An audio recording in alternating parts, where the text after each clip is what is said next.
రాజధానిలో 58 అడుగుల పొట్టి శ్రీరాములు విగ్రహం ఏర్పాటు చేయనున్నట్లు సీఎం చంద్రబాబు ప్రకటించారు. ఈ రోజు రాజధానిలో కూడా 58 రోజుల దీక్ష గుర్తుగా ఆయన స్ఫూర్తికి 58 అడుగుల విగ్రహాన్ని పెట్టాలని చెప్పి నిర్ణయిస్తున్నాం.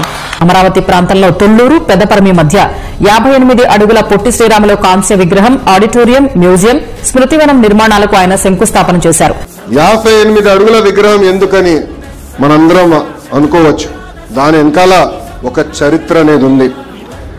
పొట్టి శ్రీరాములు గారు భాష ప్రయుక్త రాష్ట్రాల ఏర్పాటు కోసం 58 రోజులు ఆమరణ నిరాహార దీక్ష చేసిన వారు.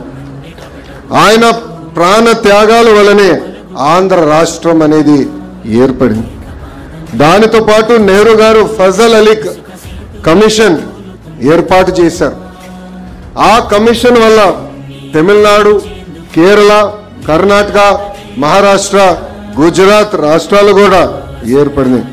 అంటే ఒక పొట్టి శ్రీరాములు గారి త్యాగం వల్ల ఒక ఆంధ్ర రాష్ట్రమే కాదు, భాష ప్రయుక్త రాష్ట్రాలు మన దేశంలో ఏర్పడినాయని ఒక్కసారి మనందరం గుర్తుపెట్టుకోవాలి.